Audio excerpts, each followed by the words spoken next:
I'm just in awe. I'm like scratching the surface of what she's doing. When we are training constriction or that catchy, scratchy sound.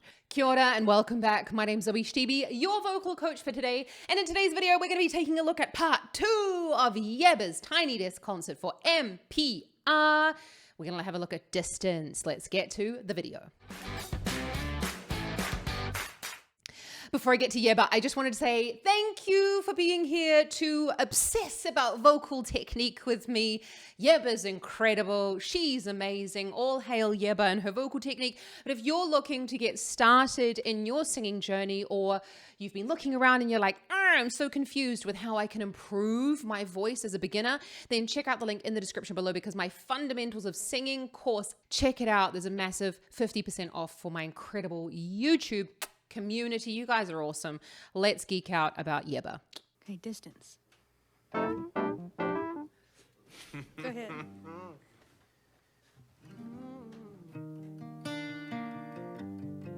Oh yeah. That's gonna be a funky number.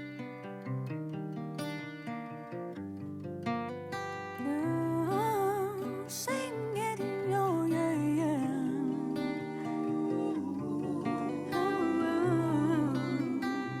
Oh yeah, babe.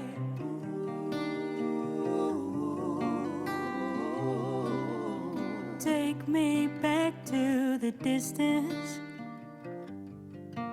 Oh yeah, late night cooking in the kitchen.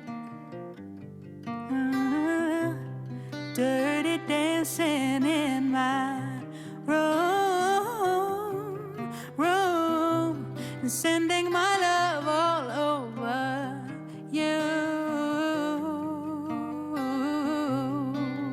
Oh yeah, because of the time we shared, time we lost in love with one another, days we had pay the cost of losing heart's desire. So very soon I'll be sending my love all over you.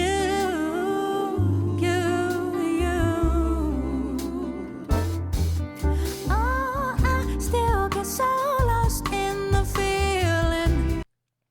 I'm just in awe. I'm in awe again. In part 1, I was in awe. I'm just in awe. Oh, so much concentration, listening to the lyrics, listening to what she's doing with her voice, just enjoying it. I really wanted to watch this video. Been like waiting to filming day. One thing I love about Yebba's voice, I mean, I love like loads of things about it, but I really, really like, she does that low. And I'm like scratching the surface of what she's doing. But the way that she's creating that sound is quite cool, because she's dropping the larynx. So the larynx lives in here and the vocal folds live in your larynx. And when you drop the larynx, you get a longer tube, you get a longer pharynx, and therefore the sound sounds deeper. And then she's just adding a bit of air through it, so she's opening up the vocal folds. No. Yeah, it's quite low. She can sing a lot lower than I can, but that you're gonna send the larynx down, open the vocal folds. It's like you're sighing. No. Yeah, it's beautiful, isn't it? Oh, I still get so lost in the feeling, and I can't imagine ever losing you, baby. Oh, if your heart could find a new reason for someone special to hold on to, I wonder if I would do, yeah, because of the time we shared.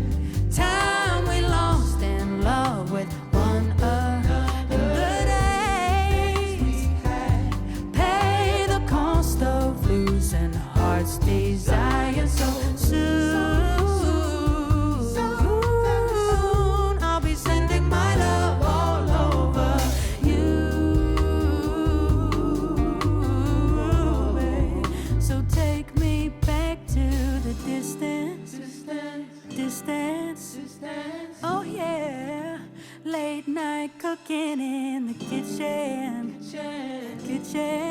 Oh yeah, dirty dancing in my room. I love the things you do, and I'm sending all of my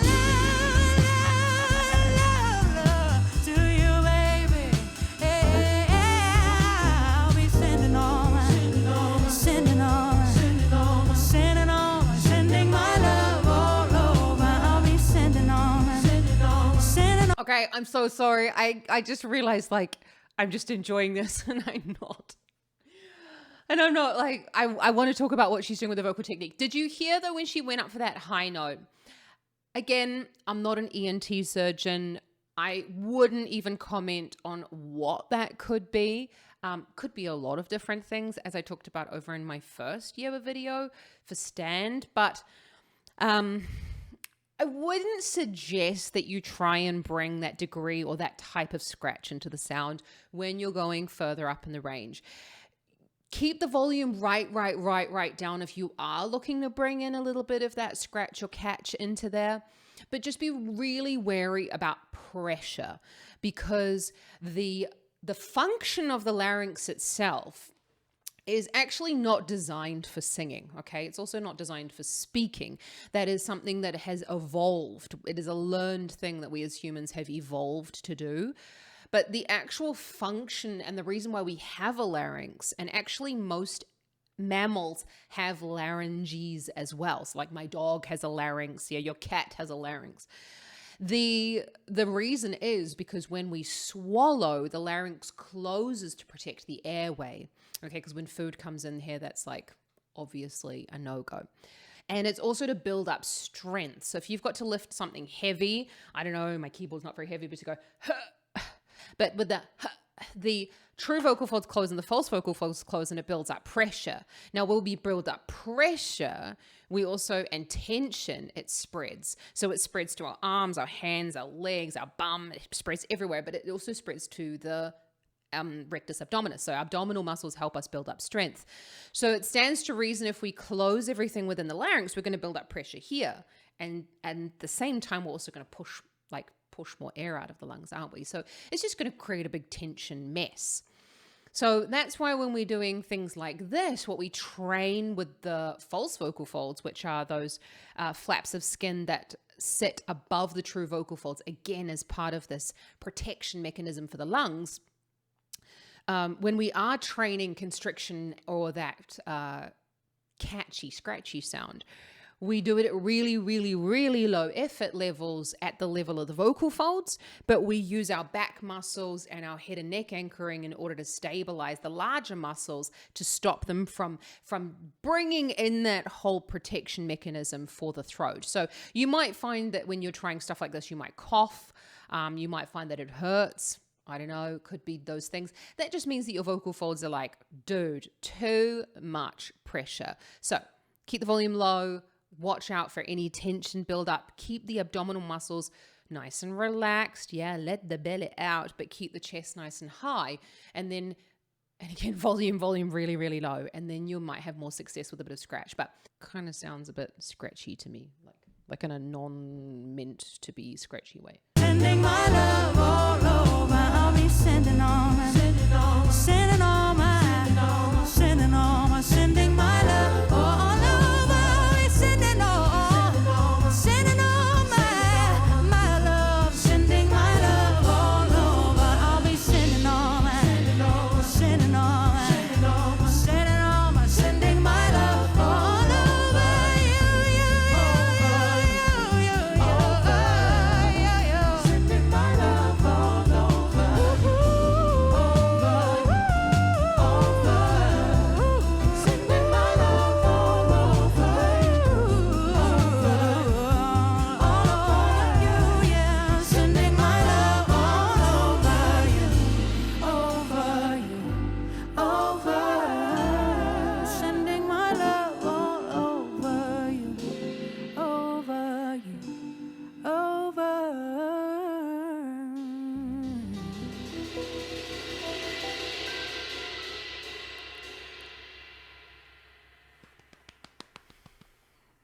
Okay, well that one was pretty good. I feel good about that. Sorry, y'all are panned to the right, so I naturally turn this way. I just had to leave that little bit in there about her speaking, because it's interesting sometimes to hear how does the artist speak and then how do they sing. And although in a lot of cases you hear artists speak and it's like, whoa, is that really how they sound? But in her case, she just is speaking on pitch. She sounds exactly like that. She's got a lovely high set larynx. She got a little bit of breath coming in. Yeah, that was really, really good. I mean, I'm not making fun of her accent. I'm just saying that high larynx, a little bit of breath, that's what it sounds like in my accent. So,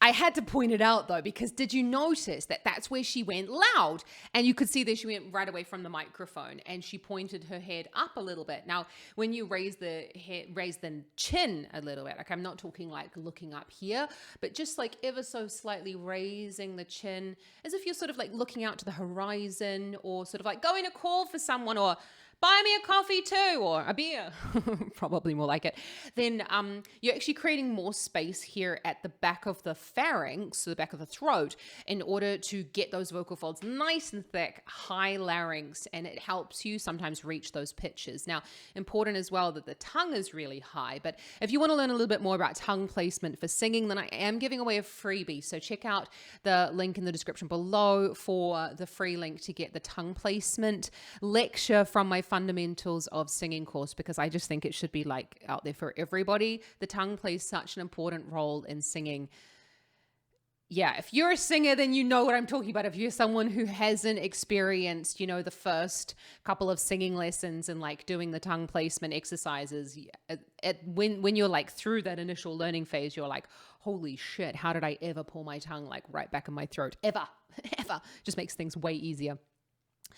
But did you notice as well though that those were the same notes as when I mentioned that she went scratchy up at the top of the range, and did you notice that when she went louder, the scratch was gone? So that's not magic. What often happens is what does happen when we sing louder, the vocal folds thicken up in order to get a greater resistance to the airflow that's coming up. So when the vocal folds are thicker, we have more mass on the vocal folds. And that means that there could be, okay, I'm not going to make any definitive statements because everyone is different and it's a living instrument, but when you put more effort into the closure of the vocal folds, obviously you're going to have a better closure. So there's going to be less of an opportunity for anything that might be on the vocal folds. So for example, if someone had nodules or soft nodules, when they sing louder, they might disappear. But when they sing quietly, that's when you start to hear it. So if you're someone honestly, please don't go and diagnose yourself with nodules or soft nodules or anything.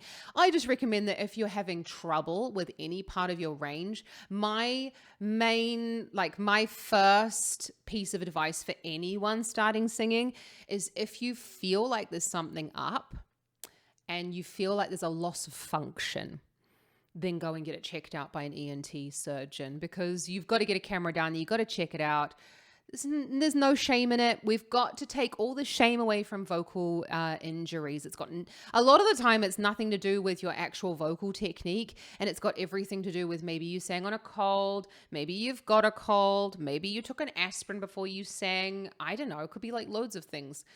We're all human, right? We don't go to footballers. Oh, you sprained your ankle. That's bad technique. So it's the same thing with vocal injuries. It just happens to be that our instrument then just goes, not going to work anymore. But then I suppose a footballer wouldn't be able to run either. Never know. So just don't just try and sing everything super duper loud in order to get rid of any of those scratches and catches in your voice. I always recommend that you take the volume right down and manage it at a low volume, and then you can build the volume up in a good way, rather than going, oh, well, I can only really hit that note when I'm singing super duper loud, because you could be just using that extra bit of effort and a little bit more of that kind of tension and pushing to get the note up there, which will work in the short term, but we're talking about long term good, healthy vocal function, okay, and vocal technique. That's what I'm all about. So thank you so much for joining me here today, everyone. If you want to see part 3 and 4 because I'm like, I'm just going to watch this whole bloody thing.